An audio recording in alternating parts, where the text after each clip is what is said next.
Good evening and welcome to the 22nd Annual Branford Education Hall of Fame Induction Dinner.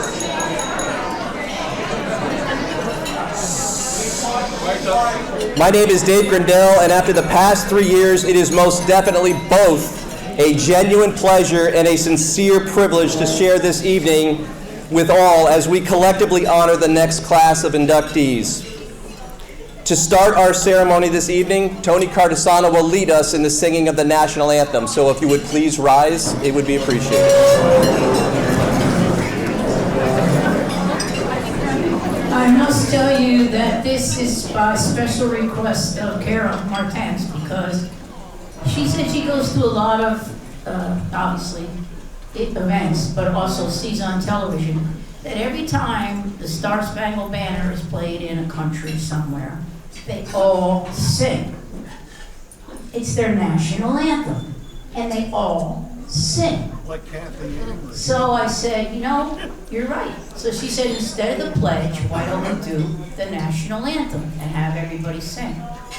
Say, can you see by the dawn's early light what so proudly we hailed at the twilight's last gleaming, whose broad stripes and bright stars through the perilous fight o'er the ramparts we watched were so gallantly streaming, and the rocket's red glare, the bombs bursting in air, gave proof through the night that our flag was still there.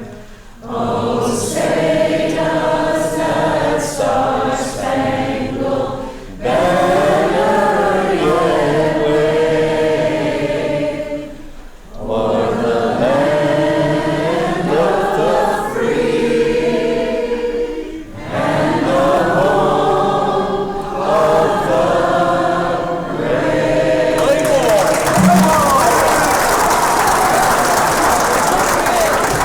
It is now my pleasure to introduce our town's first selectman, Jamie Cosgrove, for some welcoming remarks.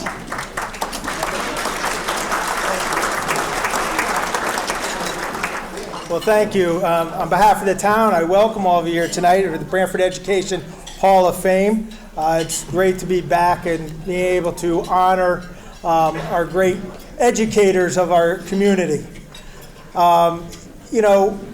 And that's one thing I want to just say, is that everybody here, and that's being recognized tonight, and I know that's been recognized in the past, we're here to really honor, induct, and celebrate your contributions in being educators. And those educators are not only in the classroom, as many of you are in the school, are on the field, but also throughout our community. What you're providing is a gift of knowledge, a gift of skills that provide opportunity. They open the doors for so many and provide opportunity to others. And that is something that continues to live on after that lesson and that knowledge and that skill is taught. So thank you on behalf of the community and to the rest of us and to the educators.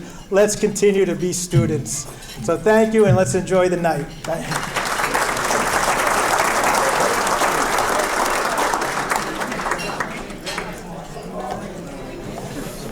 Many years ago, the Hall of Fame was conceived of when Tom Murray, Peter Stolzman, and a handful of volunteers decided to formally recognize those who educate and advocate for learning in exceptional and lasting ways. Since 1998, the Hall of Fame has sought to recognize deserving individuals who have made significant contributions in special and enduring ways to the learning and growth of young people in Branford and elsewhere. The process of being inducted into the Hall of Fame begins when people visit our website, www.branfordeducationhalloffame.com, and fill out necessary information to nominate a deserving person.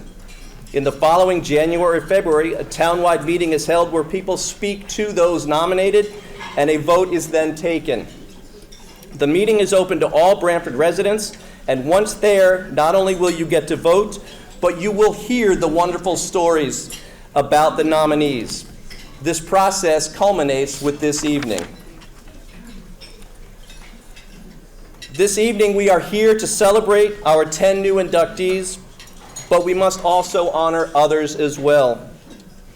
Though they are no longer with us, it is my hope that we may all be able to smile fondly with good memories as these previous inductees who have passed since our last ceremony are named.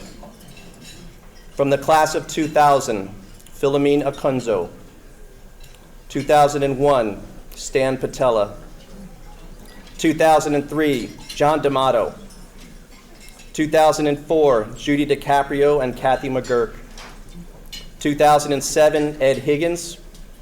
2006, Linda Chipkin. 2013, John Nelson. 2016, Sid Clow and Marilyn Odell. And 2017, Lou Bougie.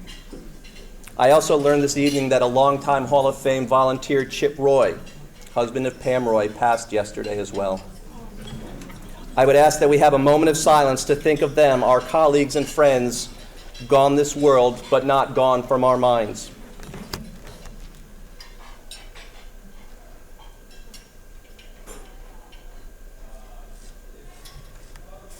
Thank you. I'm very happy to announce that we have 27. Actually, I think the number is 28. I saw at least 2 of you who were not on my list but managed to sneak in. 28 inductees from previous years with us tonight. We do our best to identify former inductees, actually current inductees, in attendance. However, each year 1 or 2 manage to escape the list. Most of these people are too humble to raise their hand or stand up if they have been inducted. So if you know that they have been and they don't stand, please call them out. When your name is called, please stand and remain so until you all have been introduced. I would ask that applause be held until all have been introduced. From class of 2002, John O'Connor. 2005, Peter Stolzman. 2006, Tony Cardizano. 2008, Kathy Ann Roding. 2009, Joe Fazzino, Rita Hennessy, Kevin McDonough, and Terry Tamero. 2010, Helen L. Perina. 2011, Terry Baldino and Nick Rinaldi. 2013, Virginia Balté. 2014, John Pace and Kathy Nelson. 2015, Diane Kaczynski and Mickey Fazzino. 2016, Mary Beth DeLucia, Sue Rowan and Joe Martin. 2017, Carol Lemire and Jen Stackpole. 2018, Sharon Dixon and Maria Ogren, Robin Golder as well. You slipped in, I saw that. And 2019, Anita Case, Maria DeStefanis, Judy Spar, and Sal Zara. Ladies and gentlemen, your previous inductees.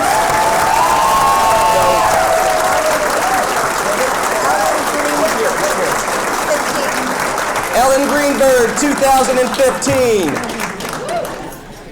I was just informed as well that there are 2 other previous inductees who have passed, Ed Hippolytus and Dave McCarthy, so please keep them and their families in our minds as well. John Prince is here as well. John, stand up.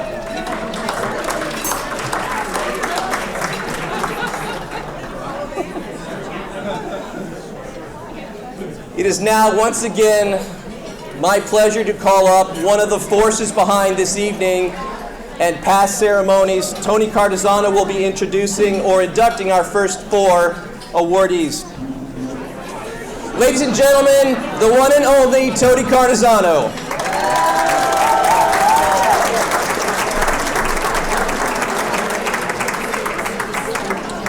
And Tony Cardizano just wants to mention, this is a room full of teachers and advisors and administration, and you're talking when we're talking?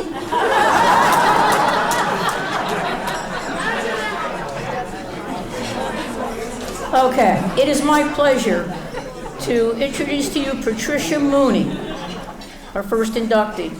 She grew up on Mill Creek Road in Branford with her parents and sister.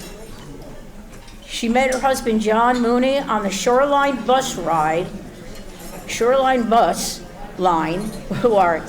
where he was going from Branford to Notre Dame High School while Pat was riding home from her school.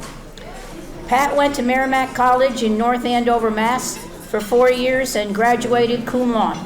In her senior year, she loved her student teaching in Methuen High School and was offered to teach at the school when she graduated. Pat declined because John was attending Georgetown University and they had decided to marry. They were going to move back to Branford. Pat was interviewed by Superintendent Ed O'Donnell, and she became the 7th grade English teacher at Branford Junior High School. Pat's second teaching year was the first year opening of the Branford Intermediate School in 1972. The intermediate school had partitions between classes. Her students were creating plays to act in, and John, who was the teacher, John Byrne was a teacher on the other side of her partition, teaching special education. And he asked if her students would write a silent movie play for his special students and use the new black and white video camera. So John and Pat merged the two classes, which was educational and creative. The students enjoyed working together. Then one day, John came in and told Pat that her students were sitting with his kids at lunchtime. Integration. With help from Fran Walsh and Bob Hale, she was able to continue to integrate special students with other students in the school. She was able to purchase the Kids on the Block handicapped puppets and taught students to use the puppets with the scripts, performing for elementary and intermediate school classes. They were also working with the combination of students making video movies and showing them on the Branford TV channel. Eventually, Pat went back to teaching language arts, where she loved working with 7th grade students. She worked with her wonderful team of colleagues for interdisciplinary lessons and multicultural teaching with her team colleagues. She worked to find many ways to make her students enthusiastic about reading, using a large diversity of books in her class area library. When she retired in 2015, she left her very large class library for future 7th grade students to enjoy. She was in Branford teaching for 40 years. She retired in 2015. Patricia Mooney.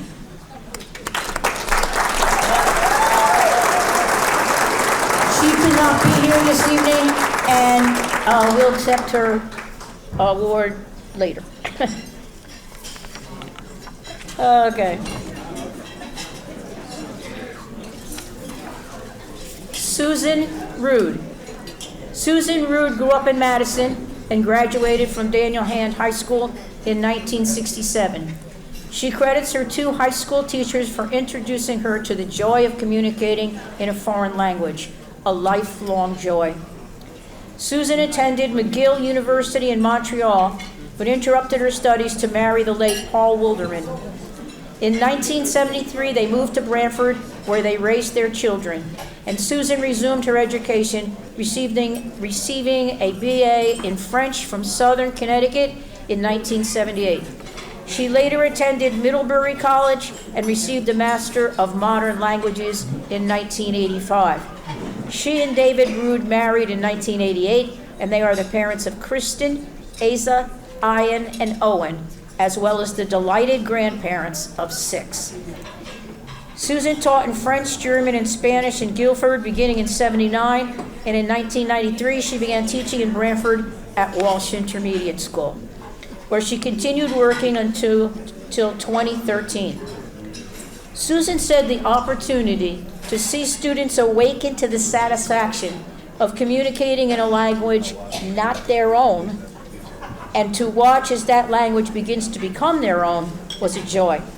She had the opportunity to participate in the Connecticut Council of Language Teachers, or COLT, poetry and poster contest.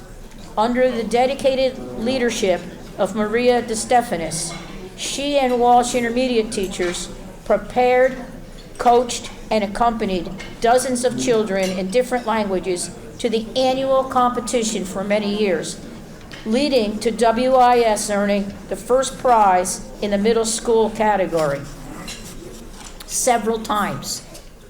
Susan was also asked to judge in the French competition for many years. In addition, her students created artwork for the Colt Poster Contest, winning statewide recognition and first place in their category. Accepting on behalf of Susan Rude and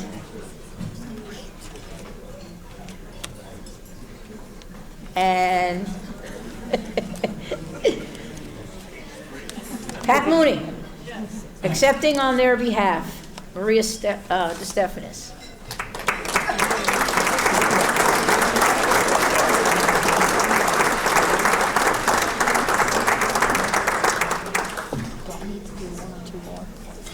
Good evening. I'm happy to be here tonight to celebrate all of the inductees, and I'm honored to accept these plaques on behalf of Patricia Mooney and Susan Rude. I had the opportunity and pleasure to work closely with both Pat and Susan at Walsh Intermediate School. Susan as a world language teacher colleague, and Pat, who taught English, as my 7th grade teammate. Both women always exhibited exemplary classroom teaching. They implemented the latest technology and teaching strategies to improve their classes and meet the needs of all students to prepare them to be global learners. Susan taught French and Spanish and imparted her love of languages to her students. She prepared her lessons to address all components of learning a language and individualized her instruction to engage all learning styles. She encouraged her students to participate in the statewide world language poetry and poster competitions, working with the students for hours after school, and then accompanied them to the events. She did her utmost to provide her students a positive and meaningful learning experience. Pat's love of teaching English and reading was transferred to her students.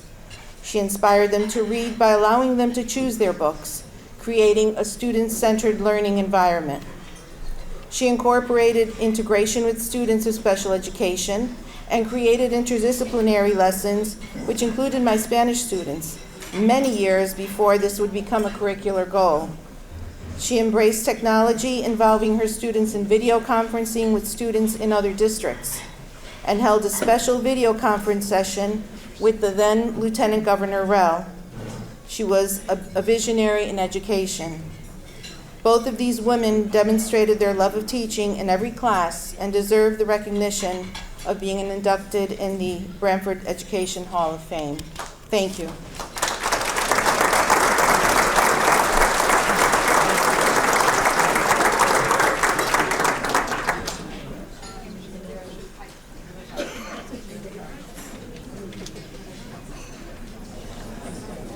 Our next inductee is Elaine Brainerd. Elaine was born in Bangor, Maine, the middle of 3 daughters. Elaine graduated high school as valedictorian and received a full scholarship to Salem School of Nursing in Massachusetts. While attending college, she met her future husband, Peter. They married and lived in England for 4 years, while Peter served in the Air Force. They came back to the States with their 2 daughters, settled in Stony Creek, and had 2 more children. In 1967, Elaine was hired by Branford to establish a health occupations course.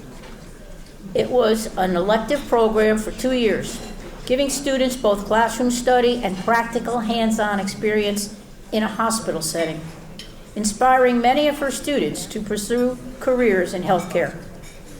Elaine also implemented a mandatory comprehensive health education program for all Branford High School students.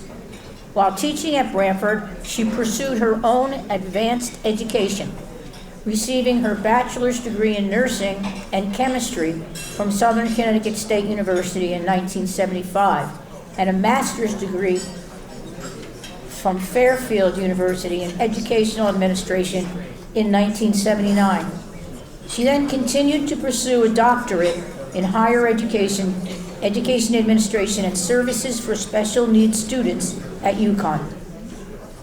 After leaving her teaching position in 1981, Elaine went to work for the State of Connecticut State Health Department as children's health and well-being, along with education, were very important to Elaine. She helped establish the state policy for special needs students, guidelines for health services delivery in schools, and emergency care for students and staff. During this time, she worked with the Center for Disease Control and the Department of Health and Human Services to develop AIDS-related materials, guidance for schools, and managed a federal grant to provide programs that address the needs of homeless or at-risk children in Connecticut. Elaine later went on to work for the American Nurses Association as a consultant, initiating and implementing the National Center for School Health Nursing in Washington, D.C. As director, she helped develop guidelines for school programs to prevent unintentional injuries by violence, school food safety programs, prevention of all youth violence, and HIV prevention. Her plate was full, but she always had time for her family. Everyone knew that Elaine knew that they could go to her with whatever they were dealing with, and she would find an attentive ear. They would find an attentive ear and sound advice. She enjoyed traveling with her family to many destinations, including Malta, Costa Rica, Eleuthera, and also tending her beautiful gardens. Having devoted her professional career to the awareness and education of services for children and healthcare, being inducted to this Hall of Fame is a rewarding acknowledgement Elaine would have been very proud to receive.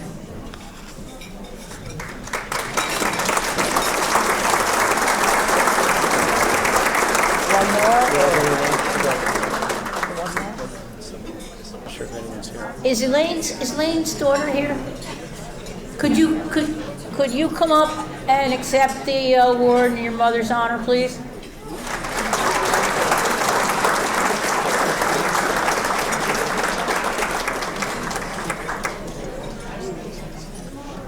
Bob Geiser was born in New Haven in 1935. His family moved to Wallingford when he was 8 years old. Bob graduated from Lyman Hall, Cheshire Academy, and then attended Providence College for 2 years and decided he had had enough of schools. He joined the Marines for 3 years. He said it was one of his best decisions. He then went to High Meadows Residential Treatment Center for Boys, where he taught for 13 years and met his future wife, Marilyn. They bought a house in North Haven, have 2 children and 3 grandchildren. But 4 grandchildren. That was quick.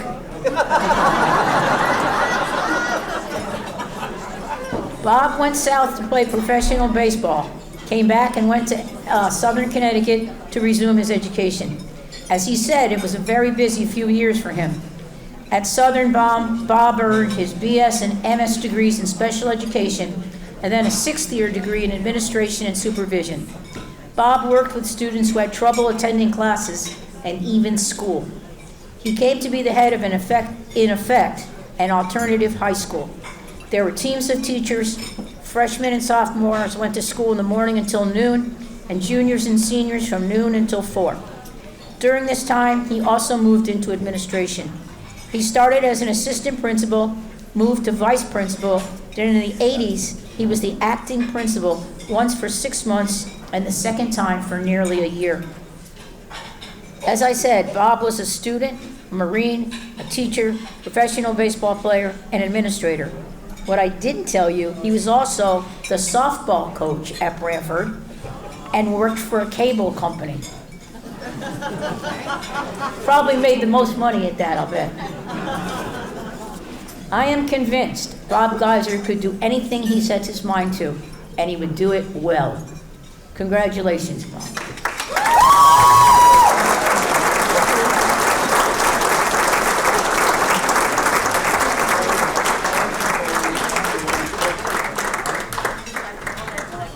I don't think Alex knew when my name popped up for this that I had spent at High Meadows 13 years with his aunt, Lena. What a teacher she was. Well, I'd like to say that the tassel's worth the hassle. If any of you remember the temporary classrooms in the gym, the old gym, when the social studies wing was torn down, well, our kids in Horizons decided that they were going to paint the wall. And that's the first thing they put up. The tassel is worth the hassle. And they were only temporary classrooms. The social studies people, we don't know where they went.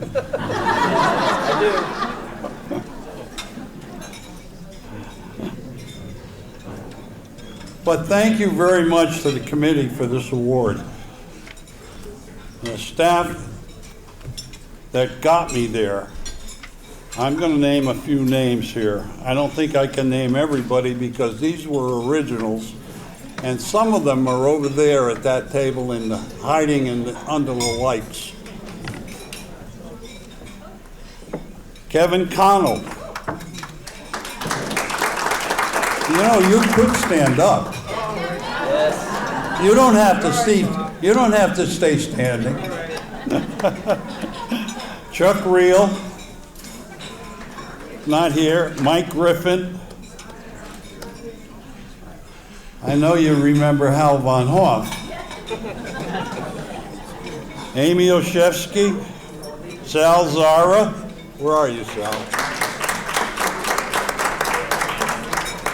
And one of our long lost and departed, who became, well, he was a school administrator, but he became, when he retired, and came in as an aide for Horizon, Bob Bescher.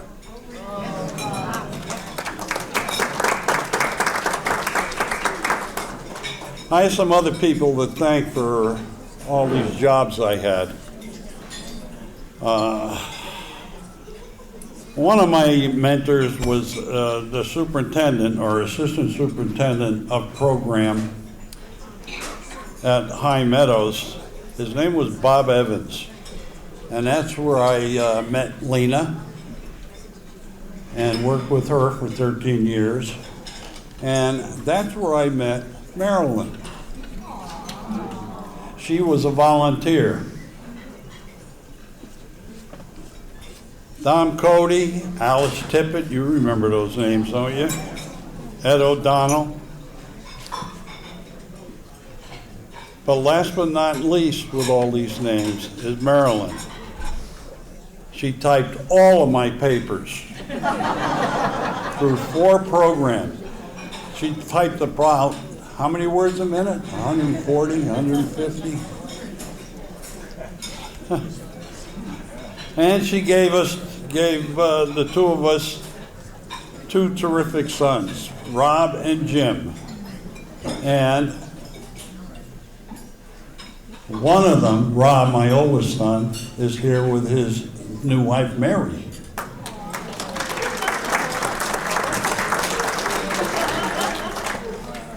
But I had to put up with her and she had to put up with me, rather, for 58 years. So thank you, Tony, and thank all you people for coming. This is a great occasion, and I hope it continues on from year to year. Thank you.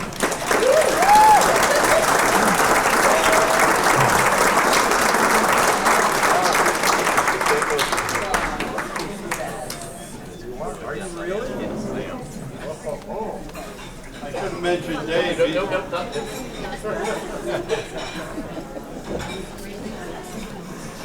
Thank you, Tony, for your induction words, and congratulations to our first 4 inductees.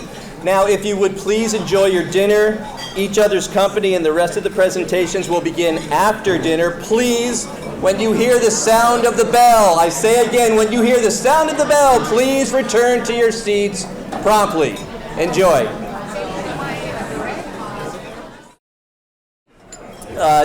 An update. Earlier this evening, it was made known that a longtime volunteer had passed, and at the start of the the names of those who had left us. I was told that I had been incorrect and that Philomene Akunzo is still with us and is apparently doing quite well. So.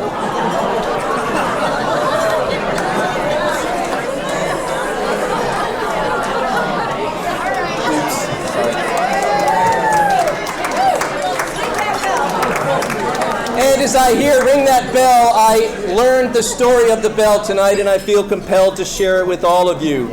For those of you that have been around long enough, you remember the Laurel Street School building. I signed my first contract in that building when the Board of Education was there. I very distinctly remember walking up that staircase and hearing the creaks and wondering if I was going to wind up going downstairs very quickly.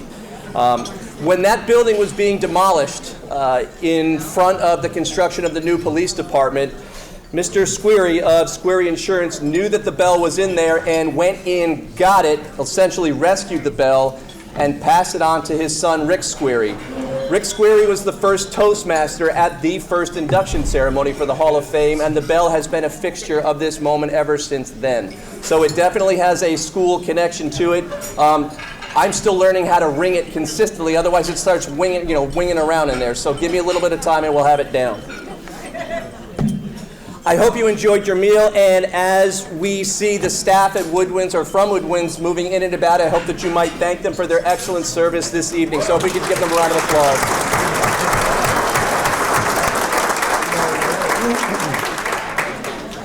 Tonight's induction ceremony and the process beforehand could not happen without a tremendous team of volunteers who make it all happen. I'm going to call people's names, and I would ask that you please stand. And again, if you could wait until we get everybody standing, that would be awesome. I know that I will probably miss a name or two. If you could please ensure that inside of your program you read the longer description of who participated and who did what, it would be greatly appreciated.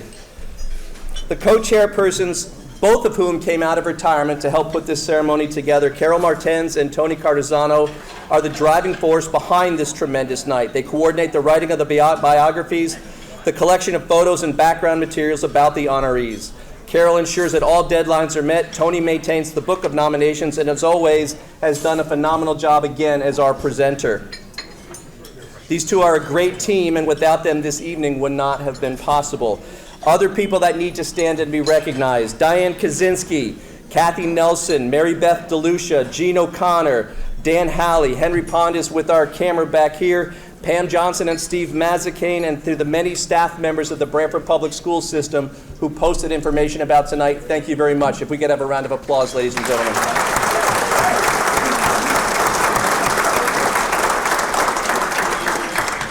And lastly, and perhaps most importantly, to the two visionaries who started this all, Tom Murray, who has since moved to North Carolina, but I know he is with us tonight in spirit, and Peter Stolzman, my mentor teacher when I was a rookie back in the day. Peter continues to serve as the treasurer and website coordinator, while Tom is the chief consultant. I hope you will join me in thanking both of them heartily.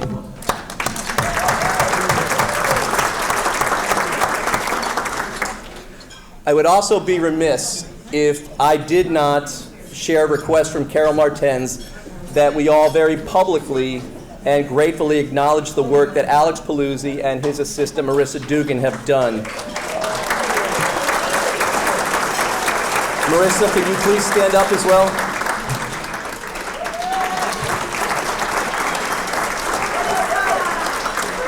Without these two, legitimately, this night would not have happened. They both coordinated with Woodwinds. They handled finances, ordered and mailed out the invitations, oversaw the sale of tickets. Marissa took the group photo out in front this evening as well.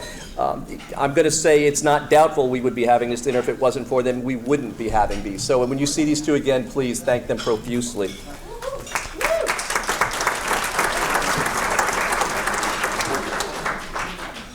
And if not for the generous support of many local businesses, organizations, and individuals in Branford who have made substantial donations, ticket prices for this dinner and event would have been considerably higher.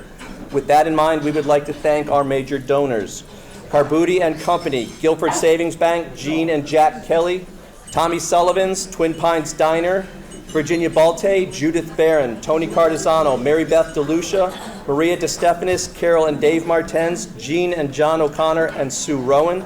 Additionally, A donation was made in the loving memory of Philip A. DeLeese, former Branford High School principal and mentor to many from the DeLeese family. Again, if we could have another round of applause.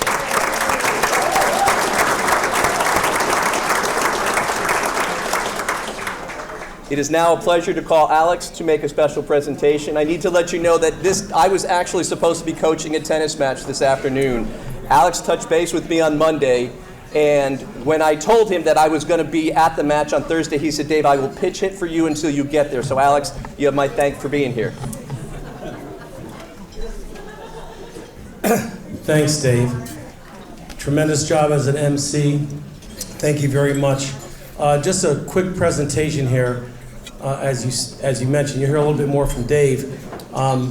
This would have been the 25th year of the Education Hall of Fame. It's actually the 22nd because we lost a few years without having it. And Coach Murray, I played for Coach Murray back in the 70s, and I used to come off the bench for him. I was the spark plug coming off the bench, they said. And so he asked me to do that once again, him and Pete Stolzman. And, I couldn't say no to them. And then obviously working with Carol and Miss C, they're like, they're like a second mom to me, both of them. And they can go up one side of me and down the other side, as I found out a couple of weeks ago. But honestly, I'm just so happy we're able to. I was always taught to give people their roses when they're here, and even if they passed on, it's really important more than anything. And, we do the Sports Hall of Fame for 33 years. This has been 25 years, so we have a lot of great people in education and a lot of great people in this town in sports, and it's just something that needs to be done. We don't want to forget about people that aren't no longer with us, but we want to make sure we take care of people while they're here. Joe Trapasso has always said to me, give people their roses while they're here if you can. So I'm so glad we're able to have this. The people here that had to wait for a few years, it wasn't fair. We had to have this dinner no matter what. If we had 100 people here, we're fine. We hoped we got 200. We have over 225 here today, so thank you very much for supporting us and coming here. Dave thanked a bunch of people. I'm not going to go over everyone again, but I really want to say this. Carol Martens, is home, fighting for her life right now. And as many of our members that have been involved over the years, and so our thoughts are with them, but they're amazing. I had an amazing, strong woman around me the last couple of weeks, and with Miss C and Carol Martens, they just were able to fill in the gaps, which what we needed. And they told me if I make another decision by myself without them, that I'd be in trouble again. And I made another decision here. But this one I think they'll be okay with. Each of the inductees tonight were also able to get a mug here, a special mug that was done by Custom Engraving. It says Branford Education Hall of Fame, an appreciation as an inductee. And then we had two others that we wanted to hand out today that we had. And our first one is going to Carol Martens, who unfortunately is not here, and we'll get that to her.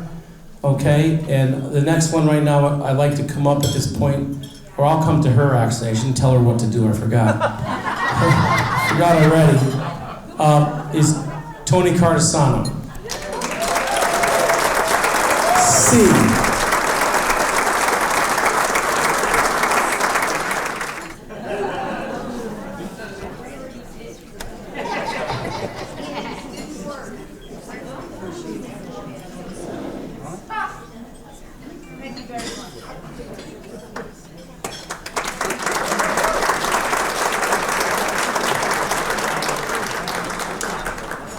And another tradition as part of this ceremony is the presentation of the Murray Stolzman Service Award.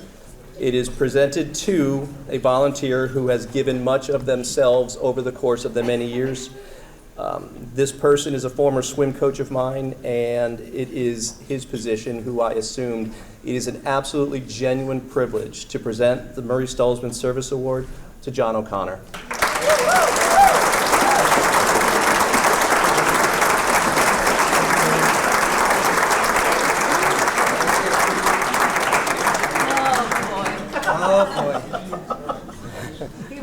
say a few words. Tony just groaned. I want to say a few words, but I want to thank them for this honor. But believe me, the greater honor over the years was being part of this dinner. And when you leave here tonight, I know every one of you is going to feel great about the wonderful people that are being inducted and the things that you've heard about them. And if you're a part of it, as Tony and Carol and my wife have been for so many years, it's just a great feeling. 3 years ago, first of all, I think the most important thing is you finally get a feeling when you know it's time to stop doing something you've been doing for a long time. And when I knew it was time, I was so fortunate to have Dave Grindell step in and take over the position that I was so lucky to hold for so many years. And I want to thank Dave for doing a fantastic job for all these years. Thank you. 3 years ago, in February of 2020, 3 key people that have been so important parts of this organization announced that that was going to be their last year, that they knew it was time. And that was Carol Martens, Tony Cardizano, and my better half, Jean, who does the program here. And they announced that April of 2020 would be the end of their serving on this committee. And they asked for volunteers. Well, a couple of weeks later, COVID hit and shut us all down, and there never was a dinner that year, and there never were any volunteers, of course, because we're all hiding out in our homes that year.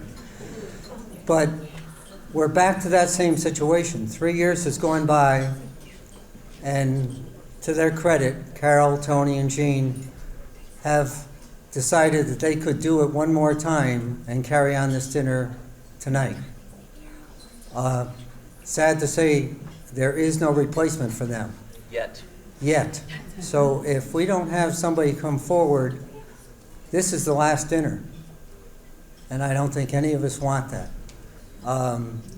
It takes a few people working together. You could maybe get a couple of friends to work together, but I hate to be a downer on this night, but I'm taking this opportunity because the best chance to find somebody to take the place of these 3 wonderful individuals is right here in this room tonight.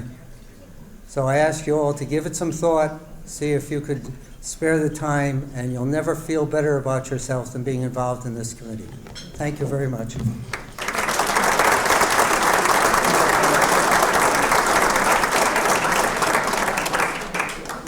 I just want to reiterate that too also.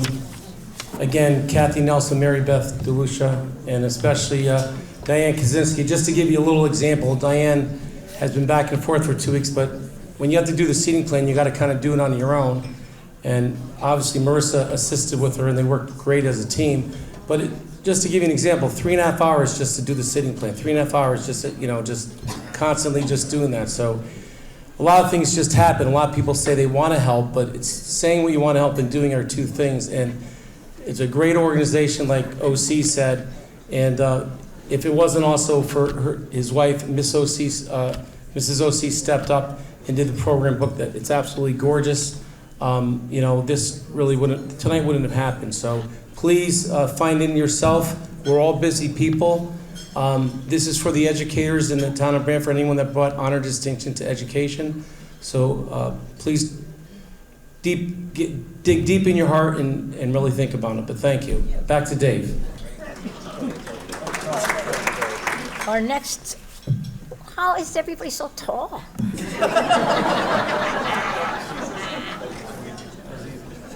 Our next inductees are Rick and Leslie Herbert. Rick Herbert was born in 1955 in West Haven to Virginia and Wilbur Herbert. The youngest of the family had 3 older brothers, William, Alan, and Jack.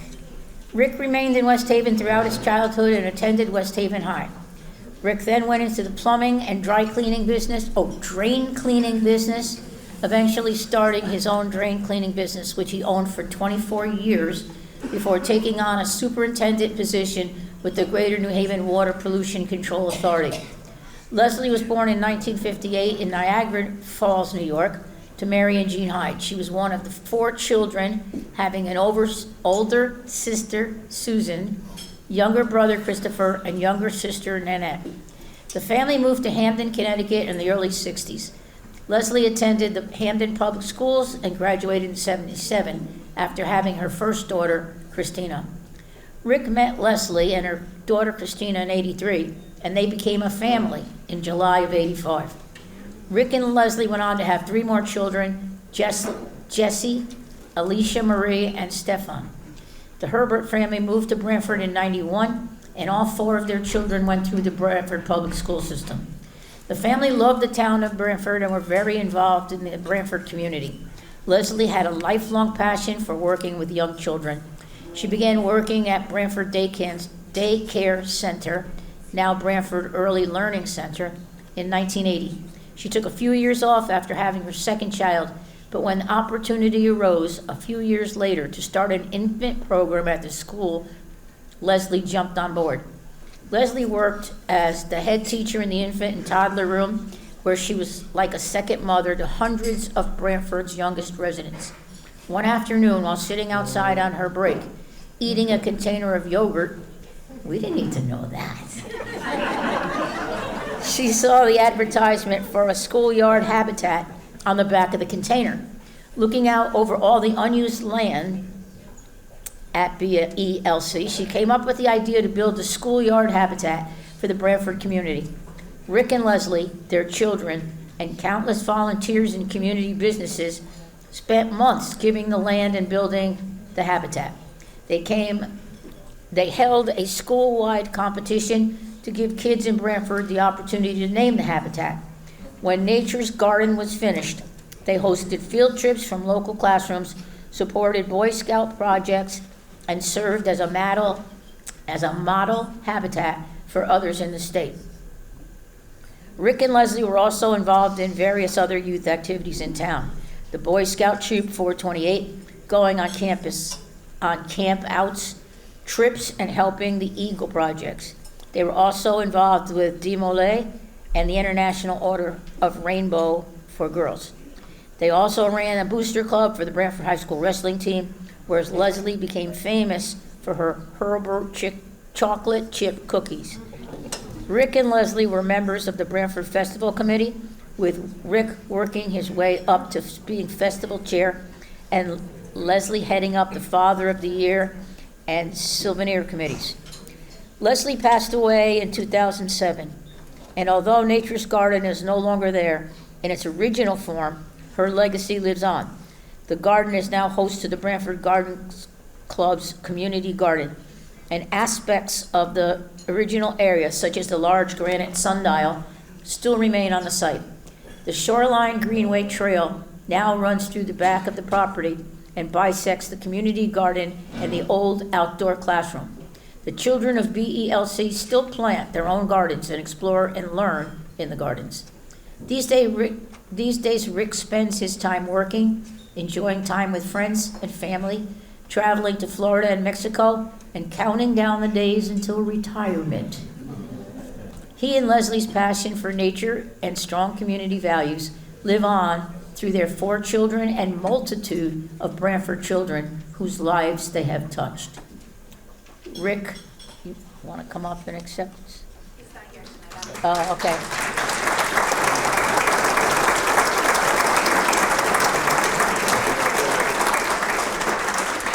You better not be stealing this on the sly. No, I promise. You're legitimate. Yeah, see? Can't you see the resemblance? She didn't have me in school. She believes me. Okay, thank you.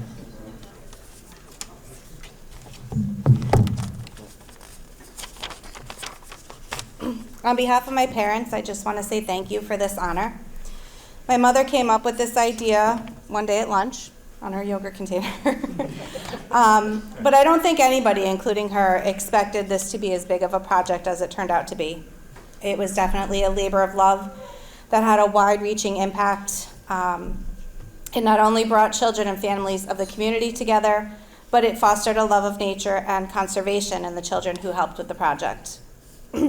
Although it's not there anymore, Parts of it can still be enjoyed, so if you're walking down the Shoreline Greenway Trail, be sure to check it out. There's a plaque on the hill still, there's an outdoor classroom, and by the community garden there's a sundial. Their passion for nature and strong community values live on, and it's very much an honor that you selected them to be in this Education Hall of Fame. So on behalf of them and my family, we thank you.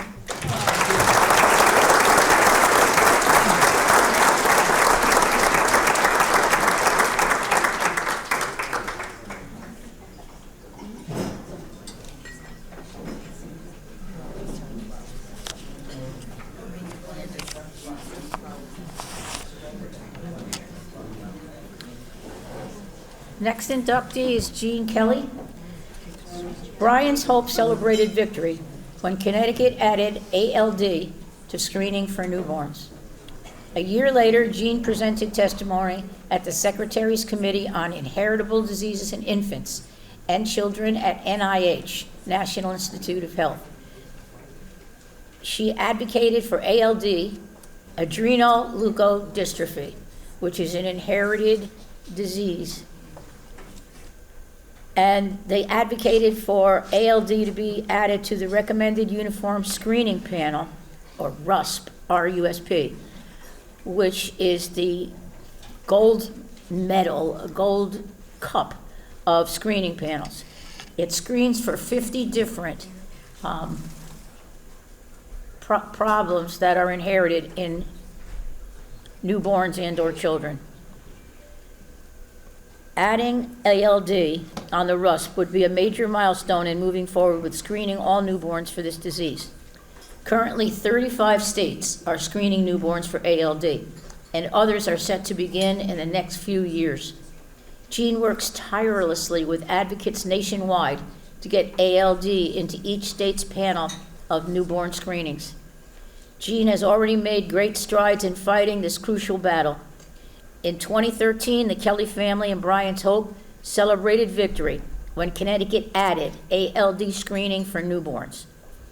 A year later, Jean presented testimony at the Secretary's Committee on Inheritable Diseases in Infants and Children at NIH to advocate for ALD to be added to the recommended RUSP. I know about 17,000 newborns a year, primarily males, have this disease.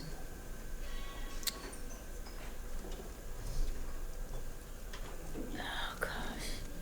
I have to apologize because this is not from my notes, and I don't know where they are, probably at home. I just need to let you know that I don't understand why there is any state that wouldn't screen for ALD.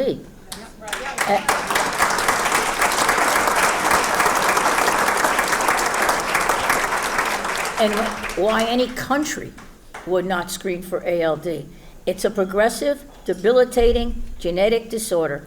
Strikes 1 in 17,000 newborns a year, primarily males. And Jean's mission is to obliterate ALD. Because early detection of ALD can dramatically improve quality of life for babies and their families. Let me say that again. Early detection of ALD can dramatically improve quality of life for babies and their families. No brainer. Because of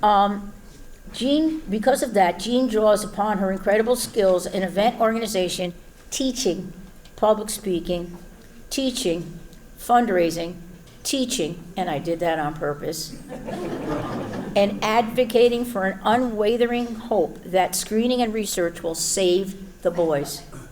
She certainly teaches everywhere she goes. Don't forget teaching, Tony. Sorry? Don't forget teaching. Could you have someone please remove him? Remove him from the room. Good thing I had you in school. I know, a long time ago. No. She certainly teaches everywhere she goes.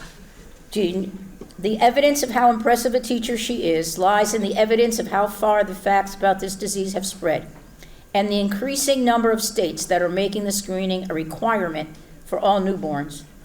Jean and Brian's Hope have already made great strides in fighting this crucial battle. For the last 28 years, Jean has happily dedicated herself to providing a full life for Brian. In addition to his care, she supports his love of painting, which was discovered together with local artist Brendan Laughlin while Brian was a senior at Branford High School. She and Brian and their friends also enjoy running road races, pushing Brian in his adaptive jogger. Brian also enjoys listening to music and listening to a good book. He especially likes to be with family and friends. Jean's greatest joys are her husband and her 2 children, grandchildren, her friends, and the babies and families she has helped save from this debilitating disease. She also enjoys exercise, boating, and the beach, and I think she thought she put that in. So, she's, just a normal person every day. I kid, but I have to tell you the truth. If I had money, if I had like $1 billion, I would put it to this disease. It makes no sense to me. It makes no sense to me that every state can't pass this. And I'm very serious. And I'm sorry, I didn't mean to kid too much, and I hope I didn't, but I am very serious about this. So anyway, I don't have $1 billion. But I will, I know I'm there to help when the Lions do the golf tournament for her. We raise money for her. So anyway, that's Jean and Brian Kelly.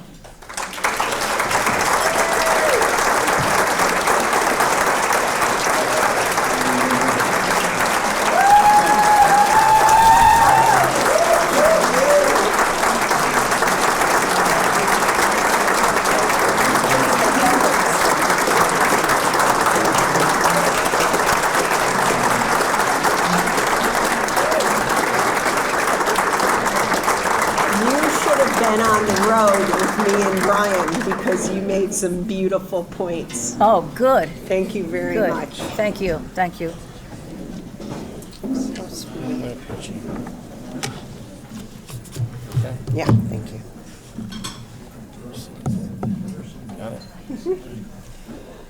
So I'm very happy and honored to be here. And I want to thank many of you in the audience, Tracy, and others who had the 3 of our children at Tisco in the middle school, and they turned out to be wonderful people because of all of you, so thank you. I have a good little story. When I was going to Ohio to start life with Jack out there, I had to tell my father, we were 2 peas in a pod, and I told him that I was going to leave Vermont and go to Akron and start my life there. And he said, "You mean you're going to leave your teaching of skiing and your sport and Vermont, and you're going to go to Akron and work for peanuts?"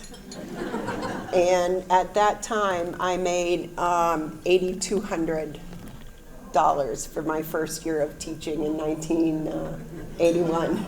So, but anyway, I've had wonderful opportunities in teaching. I'm not going to go over everything again, but I did the whole gamut. I did 4th grade, special ed in junior high, Toledo, where the kids broke the hood ornaments off cars and wore them around their necks.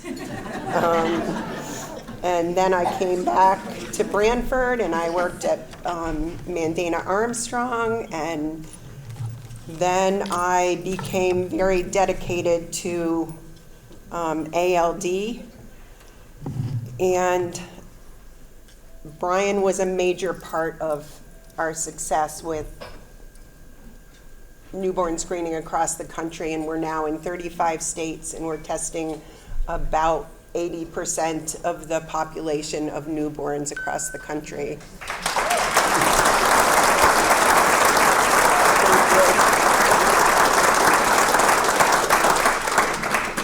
That's a lead by example, and fortunately, younger families who had a child diagnosed by newborn screening have picked up the ball and have run with it.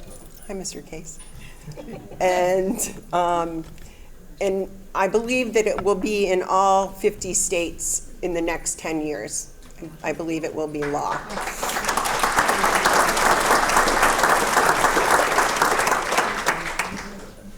But I mostly want to give credit to where credit is due, and Brian was a great spokesperson, if you will. I thought I would have to teach my child about the world. It turns out that I have to teach the world about my child. They see someone who cannot talk, and I see a miracle who doesn't need words. And he has just been a ripple of hope and education across the country. And thank you to all my friends for loving us and supporting us. Many in our community. I'm very grateful for everyone, and thank you very much.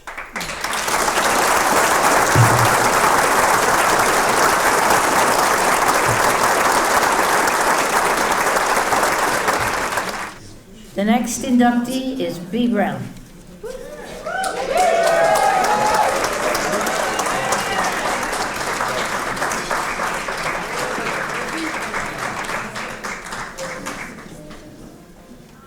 Beatrice General Brown was born in New Haven, Connecticut. At a young age, she moved to Florida to be raised by her aunt, who was an educator. During the time she lived with her aunt, she developed a desire and fondness for teaching. She attended Howard High School and went to further her education at Bethune-Cookman University to study education.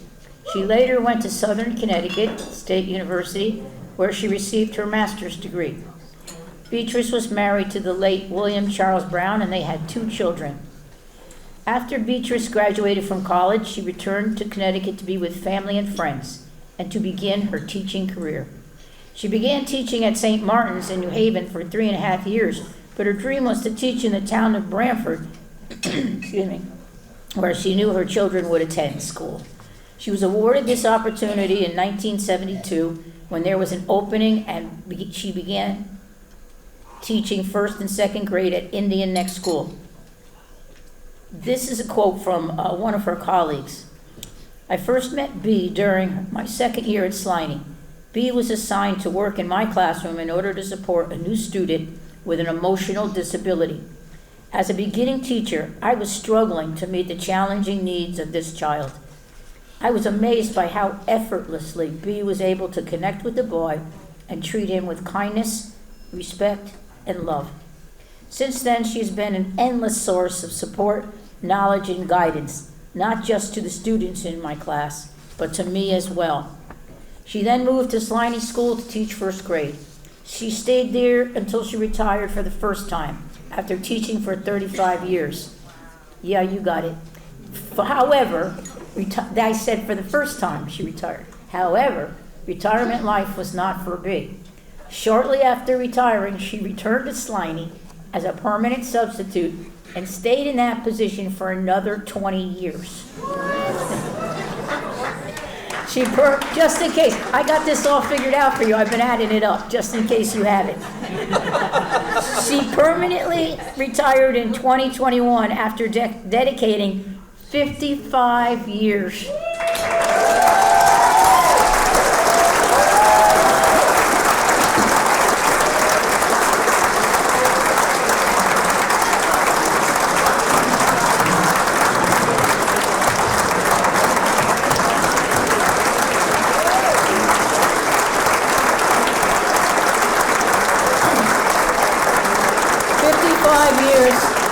To the world of teaching.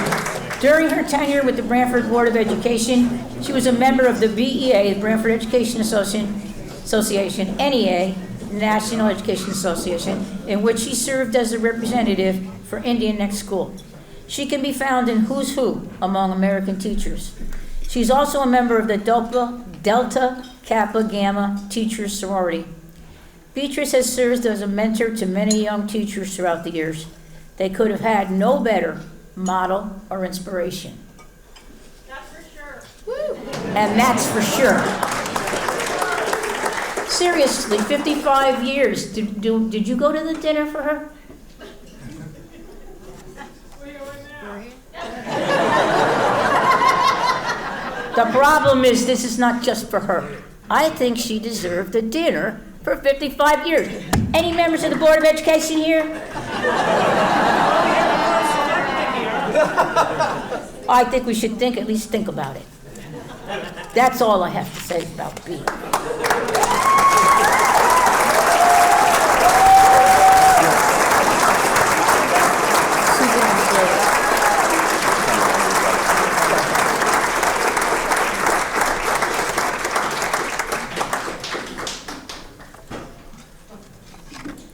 Take your time. That's all I can do is take my time. All right.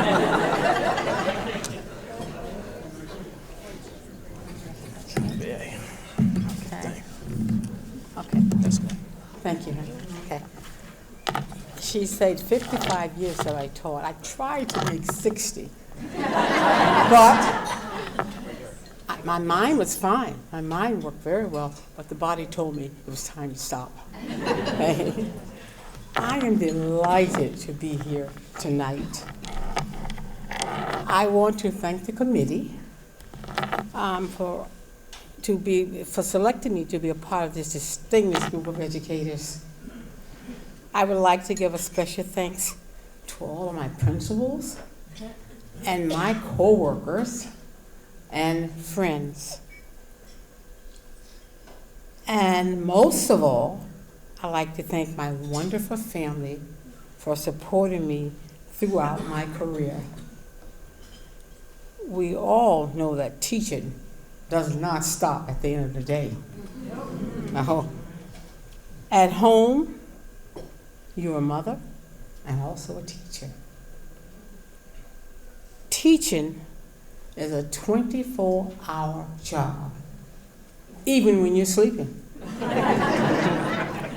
At night, when I went to bed, I always had a little pad by my bed and a pen. But sometimes I would wake up in the middle of the night and I could think of something, I could do this to help that little kid who did not understand that concept that I taught. And my husband, what are you doing the light on? I turned the light on. I have to write it down because I won't remember it. And I wrote my little comments down. And I looked over in the morning and I said, I know what I have to do now. So that's why I say teaching never stops. It's a 24-hour job, and I enjoyed it too. I retired twice in the school system of Branford. First, as a classroom teacher and a paraprofessional. I worked a total of 55 years. I'm proud to say that too. I wanted to work the 60 years. Like I told you, the mind say I was fine, but the body say no.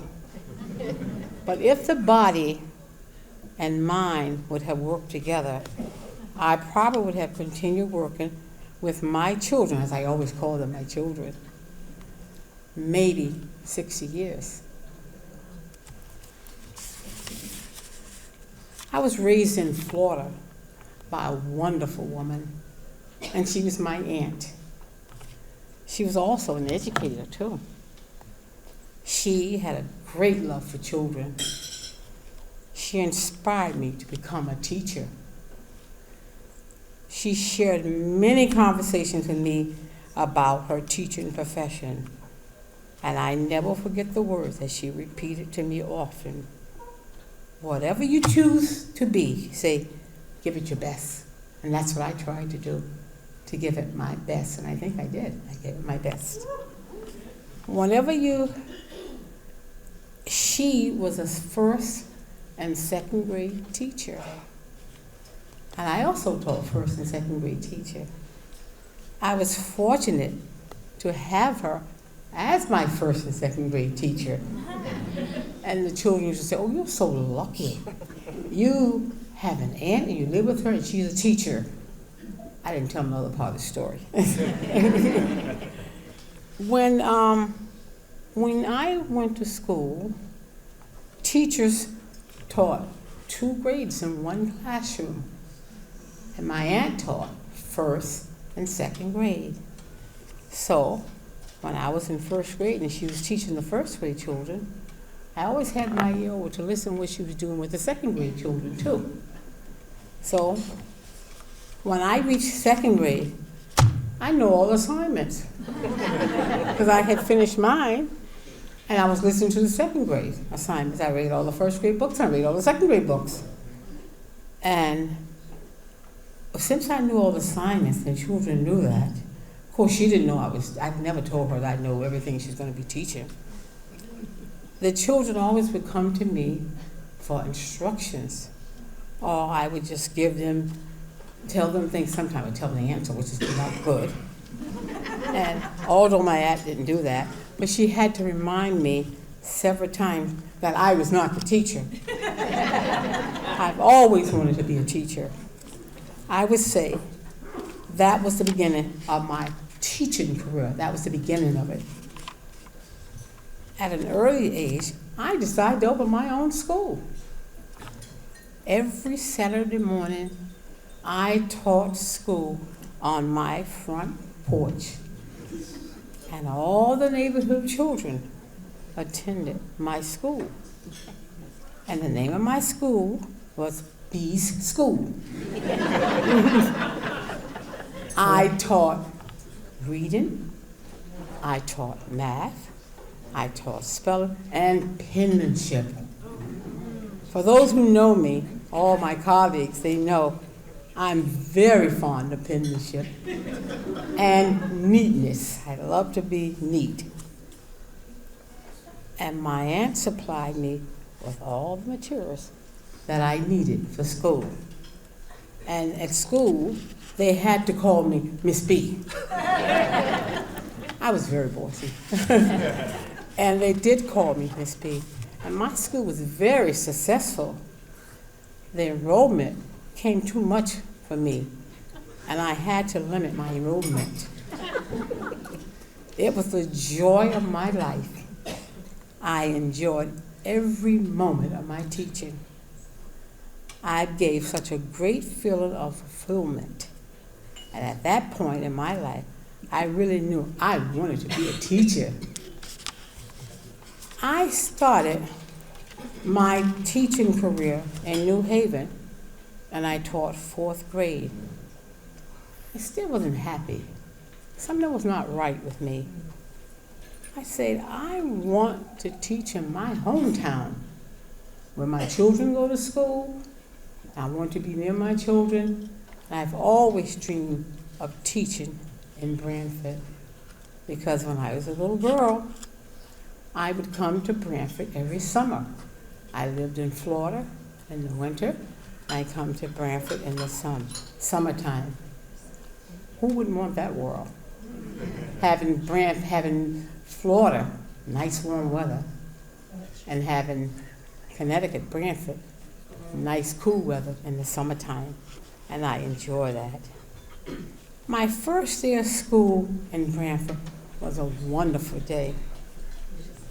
The children, they all came out to greet me with joy and happiness. They all called me teacher. And they said, can I take your bag, teacher? I said, sure. They took my bag. And I said, let me introduce myself. I said, I am Mrs. Brown. I said, so you can call me Mrs. Brown. I said, okay, teacher. I stayed at Indian Neck for 23 years and completed my years of teaching at John B. Sliney School. I keep saying this over and over, but this is a word I do not like, retirement. I don't like that word, because that meant to me that I had to stop teaching, and I couldn't do the thing that I like best. So it was time for me to tell my children that I was going to retire. And I'm teaching first grade, so I had to put it very simple so they know exactly what I was trying to say. The first thing I say, boys and girls, I want to tell you something. I'm going to retire. And I said, one little boy said, what's that? I said, well, I told them I won't be teaching anymore, and I'll be at home thinking about them. And that's what I'm doing now, still thinking about my children. One little girl asked me with tears in her eyes, and she said, I said, what's the matter? She said, but how are you going to pay your bills? She said, how are you going to eat? And she continued to say, my mom and dad, they have to work to pay their bills and buy food for us. I said, you're absolutely right. I told her, don't worry, I'll be able to get money to buy things that I needed. So this little boy was sitting in a corner, and he said, are you saying that you get money and you don't have to work? I said, yes. So he said, I do know what I want to be when I grow up. And I say, what's that? He said, a retired person.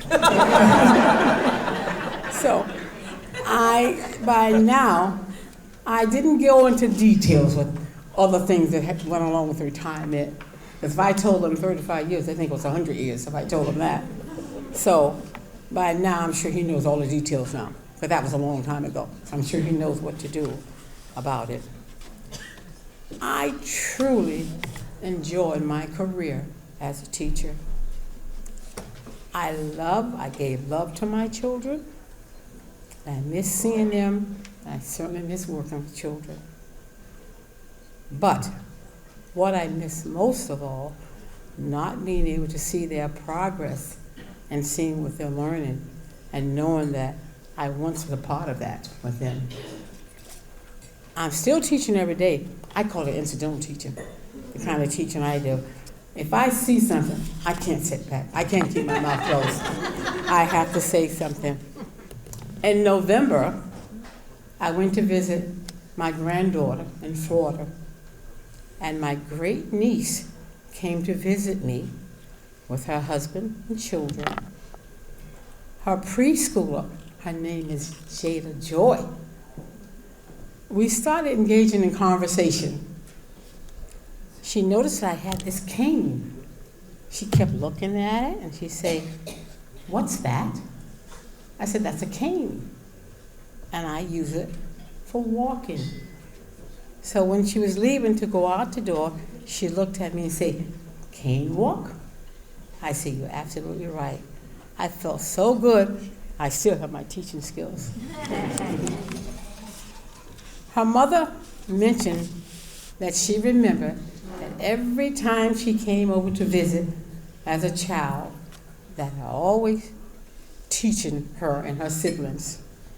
And that was a fond memory of her. I've taught a lot of children who come to my house, especially my relatives.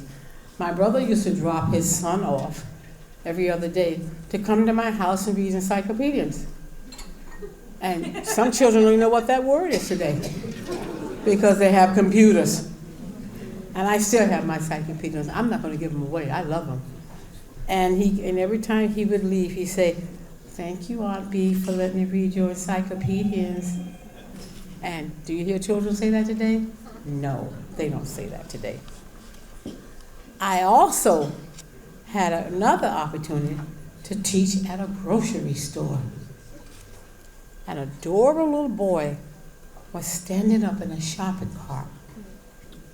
His mother told him to sit down because he may hurt himself. She said it once to him. She said it twice to him. I'm standing right behind them. When she said it the third time, I just started burning up inside. I said, now, keep your mouth closed. But that's hard for a teacher to do when you know something's going to happen to that little boy. So I proceeded to tell him, I said, do you know why your mom wants you to sit down in the carriage? He looked at me with his eyes. I gave him my eyes, too, eyes of authority. And he said, I said, we don't want you to fall and get hurt. I said, so please sit down. I don't want you to get hurt. And he started sitting down slowly, and finally he sat down, and he gave me another look, and his mother looked at me graciously and said, thank you. I'm so happy it turned out that way. But that was my way of teaching. Everywhere I go, I'm teaching. I can't stop teaching. Once a teacher, always a teacher. I gave it my best. I know that knowledge, understanding, and caring for children has played an important part in their lives and my life too. I truly believe that my mission on this earth was to educate the leaders of today's society. I laid the foundation for them to learn further, and some of them have become great nurses. When I see my children, I'm a nurse, Mrs. Brown. I'm a lawyer, Mrs. Brown. I'm a policeman, and even teachers in society. It gives me great pleasure to see them out in the community and to have them share their success with me, even the successes of their children. One of my students was selected to sit on the Board of Education, and I was so happy to see him do that. That was a very proud moment for me. I think that I have accomplished my mission. I think I have. Now I have plenty of time now at home. I'm always thinking about something. And I haven't told anyone, it's my first time telling them. I'm writing down these things now. I don't know if they're gonna ever be published, but at least my children would have them to read if they want to, and if they want to publish them. I'm writing down all the little things that I have experienced with my children in school. So one thing we used to do in first grade, and the kids always liked to write poems, and I always had them to write a poem. We used to write an acrostic poem. That is when they took their first, the letters of their first name, and each one of them, they had to tell what was that for, something to do about their life and their personality. Now, if someone had an S in their name, they would say, S is for smart. If they had L, they would sometimes write, L is for love. So after we finished our poem, I said, would you like to share them? And those children would share them. I would question and say, now, why did you put S for smart? The little boy said, because I could read books. And I said, why did you put L for love? Because I love everybody. I love my family. So I took it upon myself. I'm not a writer, but I took it upon myself. I said, I want to write one too. And I took the word teacher, and I wrote it to tell something about myself as a teacher, and I want to read it to you. I say, T is for the teacher I always wanted to be. E is for the energy I needed. A is for all the love I gave my children. C is for caring and the calling of my name when help was needed. H is for helping the children to accomplish their goals. E is for the end of my career. And R is for retirement. Oh, how it came so quickly to me. Thank you.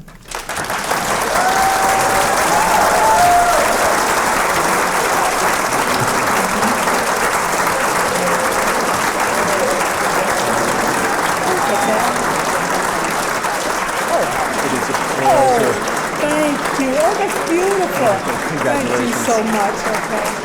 Our next inductee is Tracy Amodio.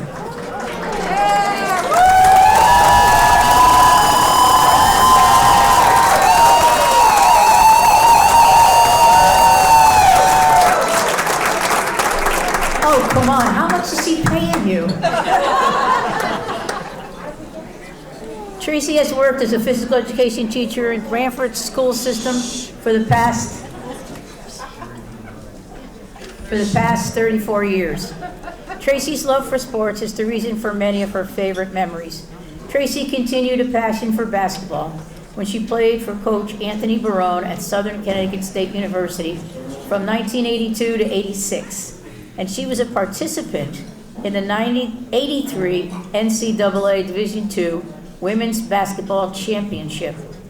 Tracy graduated with a Bachelor of Science in Physical Education, and then 3 years later, a Master of Science degree in Health Education. Tracy was presented with the Excellence in Physical Education Award upon graduation in 1986. Tracy credits her professor at Southern, Dr. David, does he pronounce it Martins? Martens. Okay, thank you.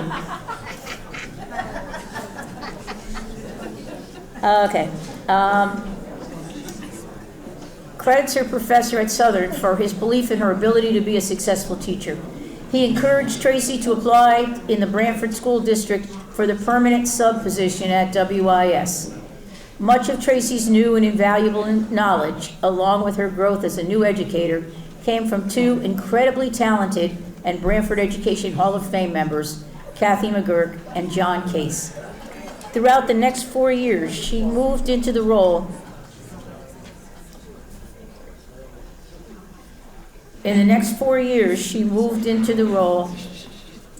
of a traveling one school a day physical educator, going to each of the 5 Branford Elementary K-2 schools. Most of the winter she taught in hallways, classrooms, and outdoors with equipment transported in her car. When construction was completed on the 2 K-4 schools in '91, Tracy became the physical educator at Mary R. Tisco School for the next 15 years. She then moved to Mary Murphy School, where she presently still teaches. One of the highlights of Tracy's career was being awarded Branford Teacher of the Year in 2011. She credits all that she has learned and continues to learn each day, and her success in areas of technology especially, making it through virtual teaching, dance, fitness, management techniques from her colleagues. And especially, there's at least 5 names here for who had to help her through the virtual teaching.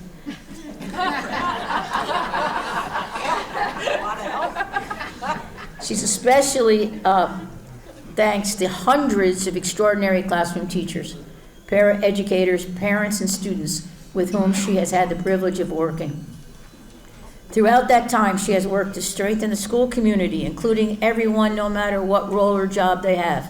From working as teacher liaison with the PTA for 12 years to daily teaching and interacting with colleagues, students, and support staff. Her philosophy is to educate the whole child with knowledge, enthusiasm, and a smile each and every day.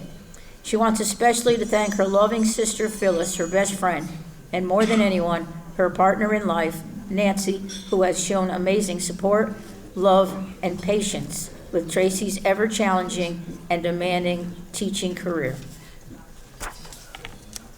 I thought that was good.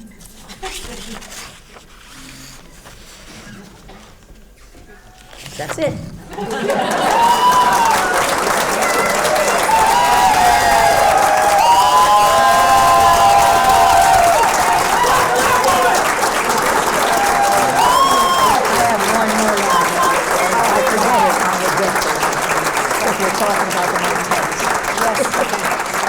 I'm sorry, I have one more line, and if I forget this, I'm a dead person.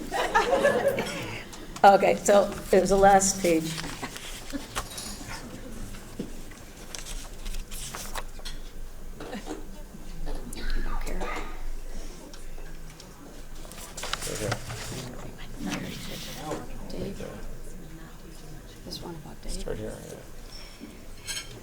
She credits her professor at Southern, Dr. David Martens, for his belief in her ability to be a successful teacher. I think I said that, didn't I?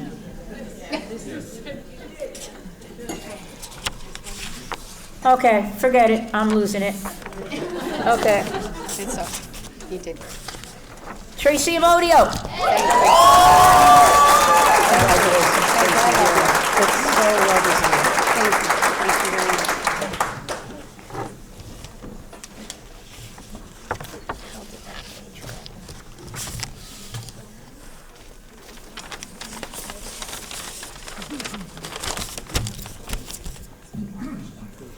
You know, I want to thank the Academy. To all my fellow MTM actors, supporting actors, and behind-the-scenes crew, thanks for your dedication, humor, and enthusiasm in making of our movie, The Roller Coaster of Educating the Littles. All kidding aside, I am deeply honored and thankful to accept this award from the Branford Education Association Hall of Fame and to be part of the incredible group of inductees this evening. As I gaze around this room, I feel strong connections with so many amazing people here. My sister Phyllis and partner Nancy, I treasure your enduring love and support for always being the best part of my life. Anita, my cycling duo and friend, your beautifully written letter to the Hall of Fame committee and belief in me as a teacher, I will always be forever grateful. The current physical education team, Maya, Haley, Sean, and former members, Kristen and Jen, we could definitely write a script for a movie about what goes into a day of teaching. The successes, the silliness, the OMG moments, but more importantly, it is having you all on this journey with me that is truly special. I believe I teach the best subject in the world. Yep. Students are moving, thinking, learning, in constant action and engagement. Non-stop single and double classes, sometimes teaching as many as 150 students in a day. So unless you are an educator, you can only imagine what it takes to do this job. Teaching students can truly be exhausting, demanding, and rewarding all at the same time. Simple elementary skills, yet ever complex to teach. A lesson works in one class, does not in the next, and that could be at the same grade level. Every minute of the day is full of surprises and a lot of excitement. So way back in 1986, I had the pleasure of teaching with and learning from two of the very best educators, John Case and the late Kathy McGurk at Walsh Intermediate School. The next 5 years, it took me to the 5 K2 schools. I called them my one-a-days. Here I had the honor of teaching with inductee B. Brown at Indian Neck School. And in the back, Sue Rowan, Sharon Dixon, Terry Tamero, thank you for all those memories.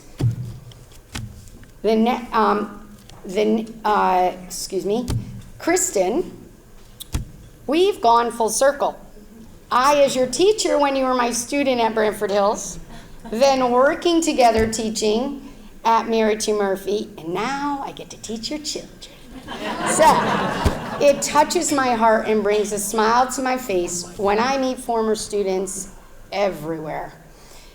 In town, and then I'm even on vacation and someone's yelling, Miss Amodio, Miss Amodio. I'm like, okay. It does touch my heart. The next 15 years, I had the honor of working at Mary Artisco School, and these were really the most impactful of my career. Here I met Brian, a blonde athletic first grader with a smile of gold. I tried new creative ways to teach. I learned each student is unique and special and learn differently.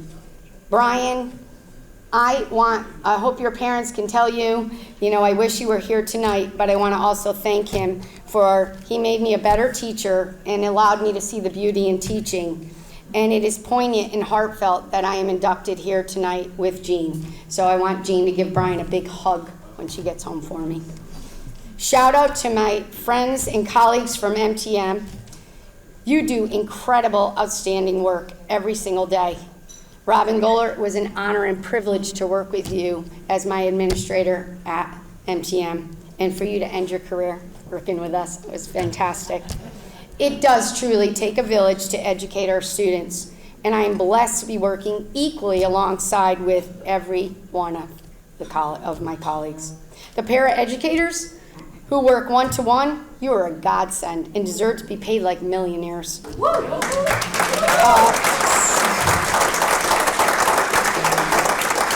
The special teachers, as we are called, art, music, library, STEM, and physical education, you are all so unique and talented in what and how you teach. I'm in awe every day of working with you. 34 years, it'll be 35 this year, and I still love what I do. Mom and Dad, as I raise my coffee cup that I'm going to get over there, my mug each morning, I say thank you and I love you. Carol Martens, you are greatly missed this evening. We send you lots of love. Thank you.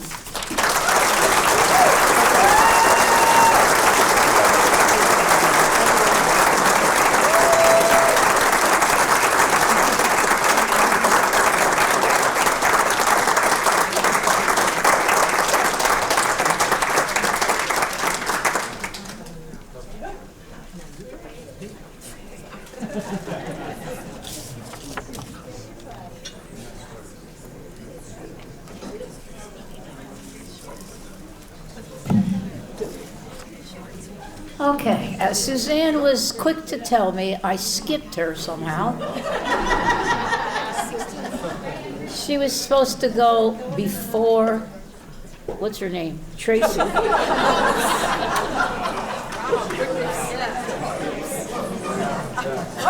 But anyway, Suzanne was born in Atlanta, Georgia, the youngest of 4 girls. Suzanne's family moved to Philly, and her mother was hired as a first-grade teacher at Germantown Academy, which boasts its history as the oldest independent school in the country. Suzanne attended Germantown as well, where she excelled in the classroom and on the athletic field, as well as singing and dancing in school plays. She received a B.A. cum laude from Wheaton College in Mass and an MSW from UConn. She moved to Connecticut from Boston. Her area of specialization was gerontology, and her first jobs involved work in adult daycare, outreach programs for the elderly, and psychiatric social work for older people. One day, her dear friend Jill mentioned an advertised job as a school social worker in Branford. Her reply was, "But I've only worked with one adolescent in my career." Then she realized teens and older people have much in common. They both know it all, are dealing with changing bodies and hormones, are unsure about their futures, and live on fixed incomes. And thankfully, she got the job. Suzanne began her work at Branford High School while Ed Higgins was initiating the student assistance model of student support. Together with Len Bond, John O'Connor, and others, she helped develop this award-winning program, which became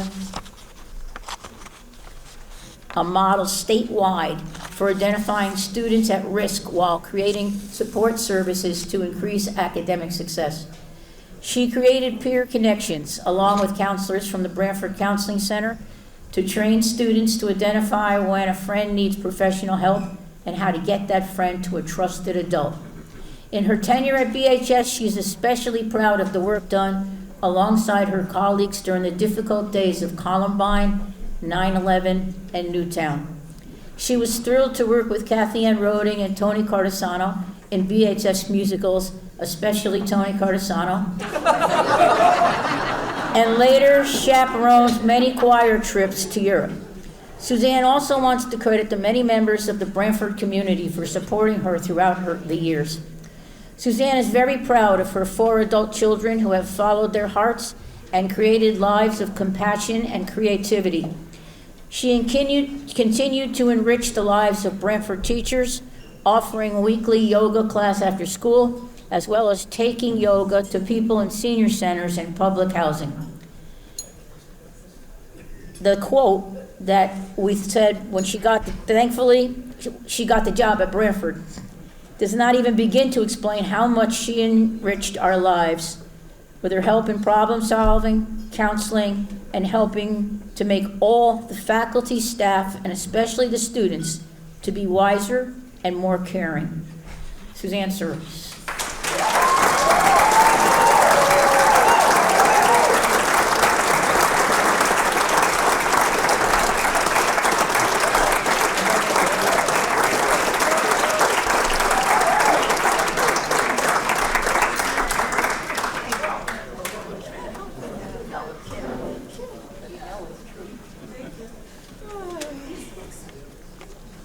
only made up half of that, just want you to know.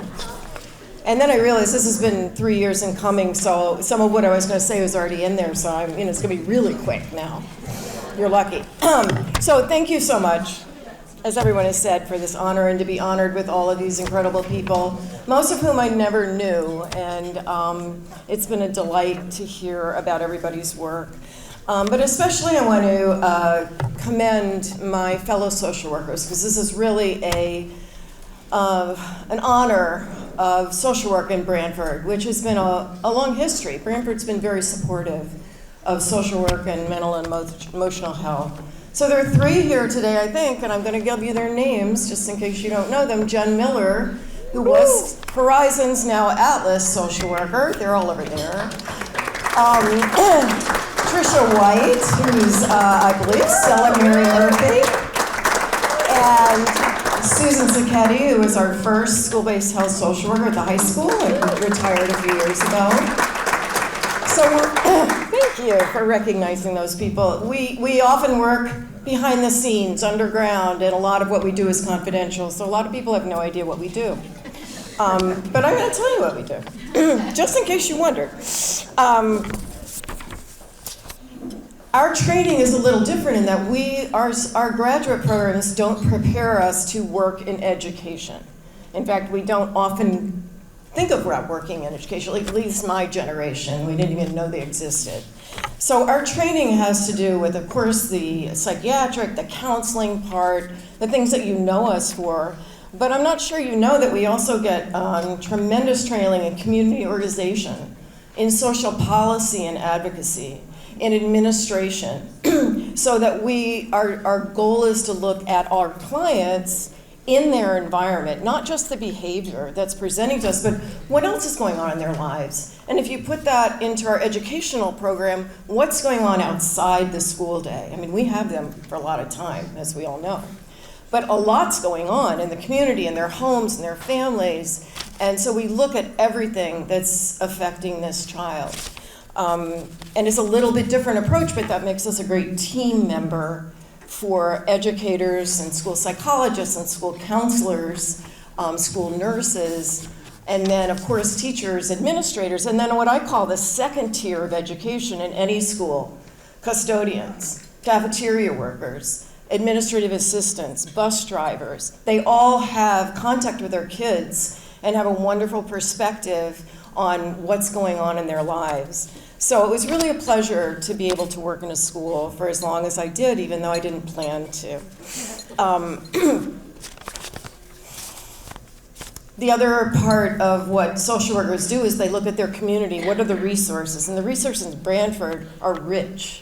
We get to work with Branford Counseling Center and police and fire and the community center and the community dining room and all of the organizations in Branford to see if we can help our kids through that. So I was so excited to be able to be part of that history in Branford. When I started in 1990, I was the only social worker at the high school. Some people remember Bob Sambone, who was at Walsh, the only social worker, and one woman, Susan Del Mastro, managed all 3 of the elementary schools, and I think probably St. Mary's. And now I know there are 4 full-time social workers at the high school. I'm not sure about everybody else. But Branford's always had a commitment to the mental health, and of course through COVID, that proved helpful. So I'm very, very grateful to have been part of this community for as long as I was. And I think Branford's youth are in good hands with the social workers that you all have today. Thank you very much.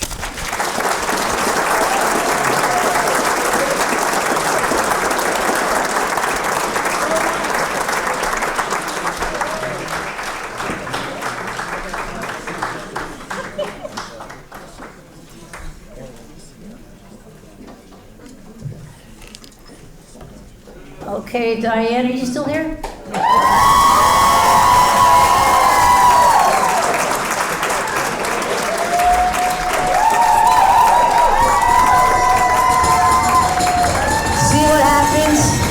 The natives get restless when they're made to wait too long. Best for last. Diane Papagoda is undeniably a born educator. Her mother, Marie, was a teacher, and her father, Mick, was a community philanthropist who contributed to the lives of countless families in need. Diane attended Southern Connecticut and went on to start a family.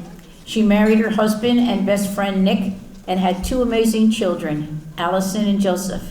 She began her career in education at the Branford Early Learning Center, or BELC, where she was a devoted and caring teacher for 28 years. In 2014, Diane was asked to take on the position of director.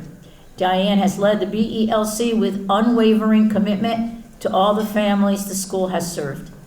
With the enduring support and encouragement of her husband, she went back to school and graduated summa cum laude from Ashford University, where she received her master's in both special education and early childhood education.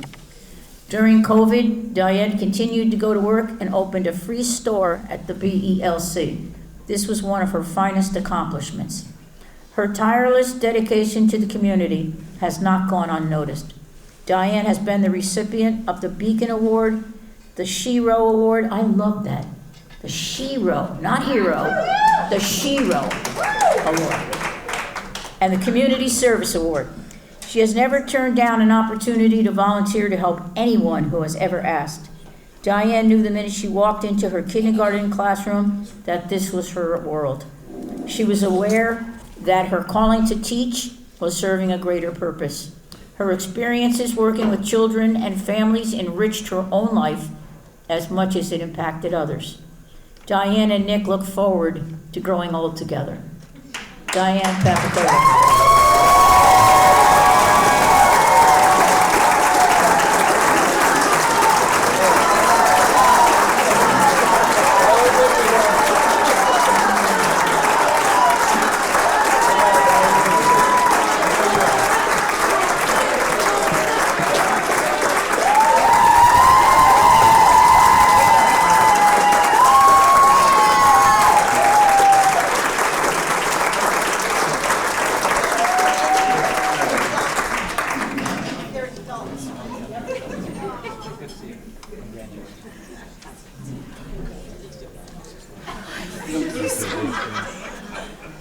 Oh, that's beautiful.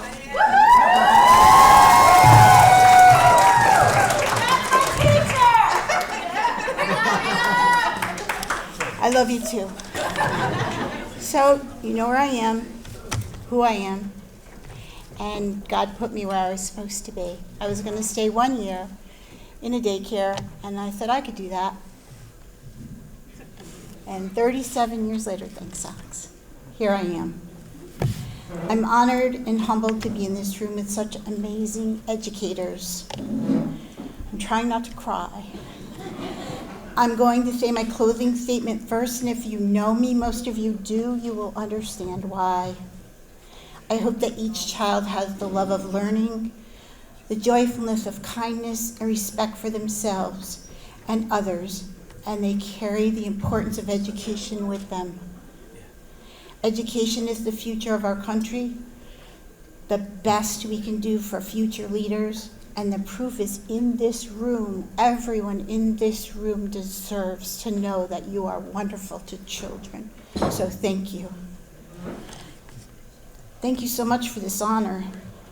Our son Joe and daughter-in-law could not be here, or my son-in-law, he's babysitting my grandson, could not be here, but they are with us and thought, I can't wait to see them this weekend. My daughter-in-law is going to be graduating from college. I'm so proud of them.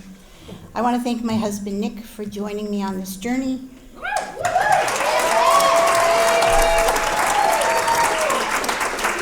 He knows who likes bananas, who learned to recognize their name.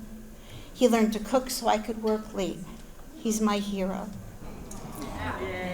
I want to thank my children, Joe, Deb, and Alice and Paul, my grandchildren, Grace, who's here tonight, and Michael, and Matt and Amy, and Avery and Logan, for being supportive and showing me how the love of learning can change a person's life, and how love is forever, and love is strong. My parents and my Uncle Tom and my Aunt Natalie have taught me how to love this way too. I'm proud of all of them, and I love them more than I can say. And I want to thank my Mary Hyde. I love you, Mary, who is an inspiration to me and taught me to love teaching science and to pass the Christmas secret. I have passed that for 37 years, Mary, and Grace will pass it, and Matthew will pass it, and it will live on forever. Thank you, Mary. Mary makes such a difference in my life. I love you, Mary. I want to thank my staff who love children and educate them as well. No one will ever know the dedication and hard work it takes to allow a child to learn in their own way, to teach friendship as well as academics, and to show love and patience each day. There is no other feeling on earth than when a child hears your voice or sees your face and they run to you. Even as adults, our children visit us, and I'm glad to see quite a few of you here today. And they know that we're loved and that we have made a difference. We have staff that were students and many former students that have become teachers. To have a child of a child is a wonderful thing, so thank you. Our teachers are the real superheroes of life. I want to thank, they really are. I want to thank my friend Cindy for all the hard work you did, and I love you so much for you to be here. I love you so much. I want to thank my family and friends for being my support system, and the people I love and that love me without question. I want to thank Lisa for the great articles she's been writing about me. I want to thank Judy for nominating me, and Alex and Megan. I'm overwhelmed. I've learned so much from every person in my life, and I hope I have made a good example of myself for them. I want to thank the parents who entrust their precious children to us. It really means the world to a teacher to have your children in our lives. I would like my staff to stand up.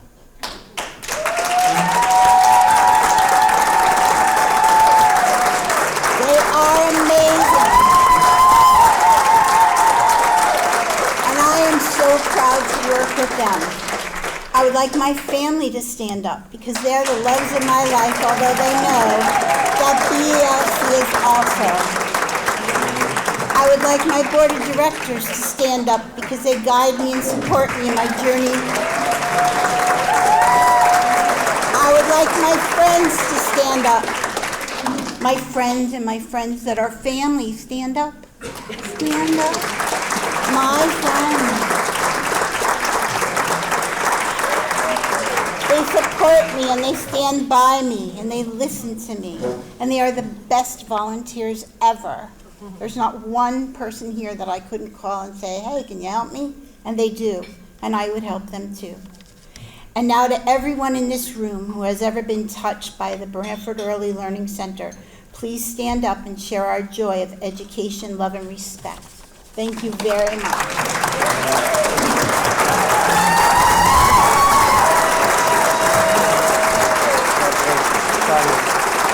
I almost forgot about these.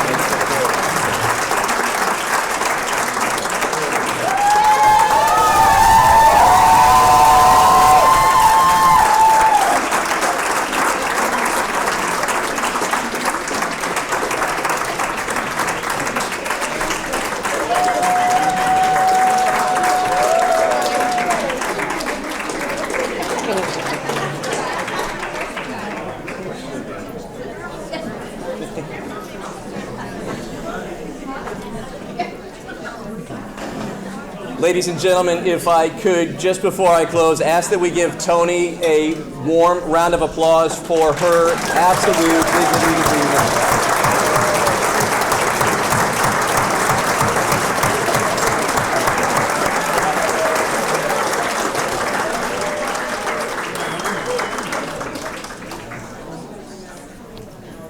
I am, as I suspect many of you are, duly awed by the stories of the people who have been inducted this evening. Alex just asked me what year this is for me, and I said 28, and I feel after listening to Miss Brown's, Teacher Brown's story, that I'm just getting started at this point. Some of the people inducted have known me as student. Some of them have known my daughter as a student. There are my teachers present today. There are people that I worked with and have worked with for many years. There are colleagues who are friends. I am just simply amazed and just grateful to be among all of you. That being said, as you heard Mr. O'Connor say, we do need to continue this. I'd hate for stories, as we've heard tonight, to not be known. I'd hate for efforts and careers to not be recognized that absolutely need to be. This is my plea to you. If you have time, it does not need to be much. If you have a desire to help your community recognize those that do, for all of us, please get in touch with myself. You can find my email address through the school's website. If you have a decent memory, it's Dave, DAVE.Grundel, GRUENDEL @gmail.com. That's a personal one. Please, let us make sure that this does not end. This should not be the last night for this. With that, I also need to thank Alex Paluzzi. Alex, thank you so much for stepping in.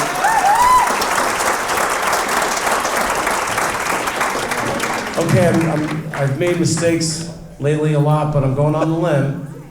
I'm listening to other people, but just right now, we're just throwing this out there. Marie Watson from the Board of Ed and Diane Papagoda said that they would like to co-chair going forward. So bring it on.